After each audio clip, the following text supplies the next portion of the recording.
हरे कृष्णा। एक बार जंगल के राजा शेर ने एक मीटिंग बुलाई। सभी पशुओं को बुलाकर एक मीटिंग रखी और मीटिंग का मुद्दा था कि मनुष्यों में ऐसी क्या विशेषता है कि मनुष्यों को इतना महत्व दिया जाता है। यहाँ तक कि गोस्वामी जी भी कहते हैं, बड़े भाग मानुष तन पावा। तो मनुष्य में ऐसी क्या विशेषता है? तो ये कंप्लेंट लेकर सभी पशु इकट्ठा होकर जाते हैं ब्रह्मा जी के पास। ब्रह्मा जी से पूछते हैं कि ब्रह्मा जी बताइए, मनुष्य में ऐसा क्या है, क्यों मनुष्य को इतना महत्व दिया जाता है? ब्रह्मा जी, घोड़ा तो आपने बनाया, उसकी पीठ पर एक व्यक्ति के बैठने की सीट आपने बनाई, लेकिन मनुष्य ने उसका तांगा बना दिया। ये मनुष्य पशुओं पर कितना अत्याचार करता है। भेड़ बोली, ब्रह्मा जी देखिए, आपने मेरे शरीर पर मुझे फर दिए ताकि मैं सर्दी से बचूं, लेकिन मनुष्य ने मेरे फर काट कर अपने इस्तेमाल के लिए उनको यूज़ किया है, अपने लिए बना लिया। फिर बकरी आती है। बकरी कहती है, ब्रह्मा जी देखिए, पशुओं ने तो मुझे तो अपने खाने के लिए पूरा ही उधेड़ दिया है।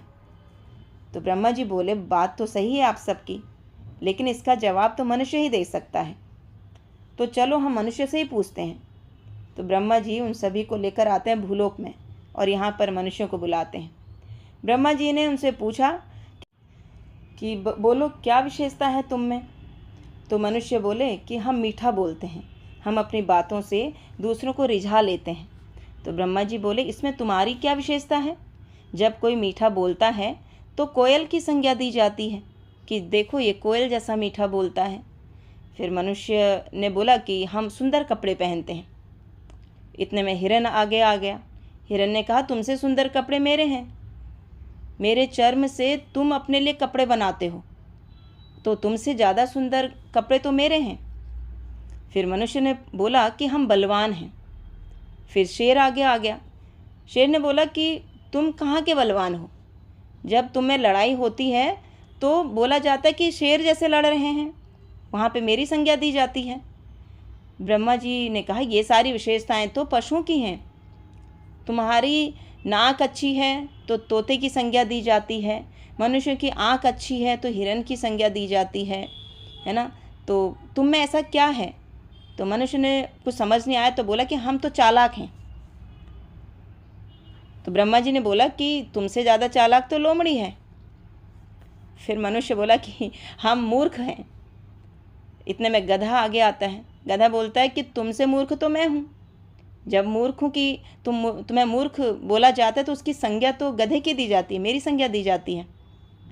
तब ब्रह्मा जी ने कहा, साधन धाम मोक्ष घर द्वारा, पाए न जेहि परलोक सवारा।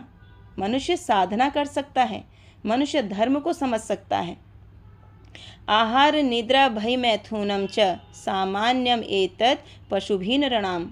धर्मो ही एको अधिको विशेषो धर्मेण हीना पशुभिः समाना।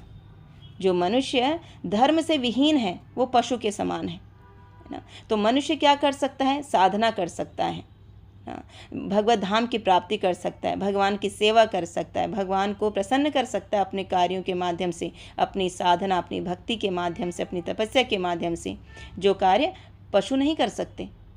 तो इसलिए मनुष्य को विशेषता दी जाती है, मनुष्य विशेष है ना, ताकि वो भगवान का भगवत भजन कर पाए। लेकिन कलयुग का मनुष्य जो है वो भगवत भजन में अपना समय नहीं देना चाहता, वो सांसारिक वस्तुओं में अपने समय को देता है ना, अपनी इंद्रियों की से तृप्ति जो होती उसमें अपना समय देना चाहता है। तो इसीलिए कहा जाता है कि कलयुग का जो मनुष्य है वो धर्म से विहीन है ना। तो धर्म विहीन होने का मतलब हम मनुष्य जो धर्म का पालन कर सकता है लेकिन वो करना नहीं चाहता या नहीं करता है कलयुग का जीव।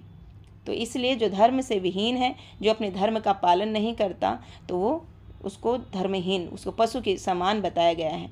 तो जैसे कि हम देखते हैं, जब गाय जो है ना, पशु भी अपना धर्म नहीं छोड़ते। गाय के सम्मुख अगर आप मांस डालोगे तो मांस को नहीं खाती है, क्योंकि गाय का धर्म क्या है? गाय क्या खाती है? उसका भोजन क्या है? घास, हरी घास खाती है ना। इसी तरीके जब शेर के सम्मुख आप घास डाल दो तो शेर घास नहीं खाता है, उसका भोजन मांस है तो मांस खाता है। मनुष्य और पशुओं में धर्म का भेद है।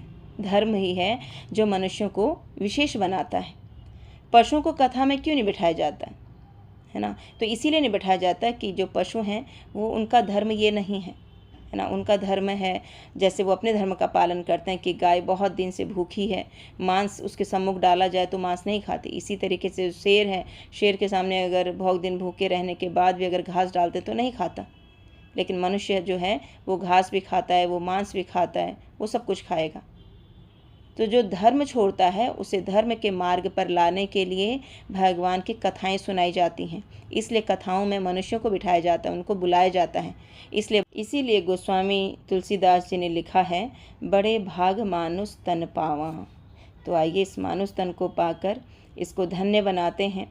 हरे कृष्ण महामंत्र का जाप करते हैं, इस मंत्र को अपने जीवन में उतारते हैं और कृष्ण चरणों का आश्रय लेकर कृष्ण भावना भावित बनते हैं, इस मनुष्य देह का उद्धार करते हैं। हरे कृष्णा।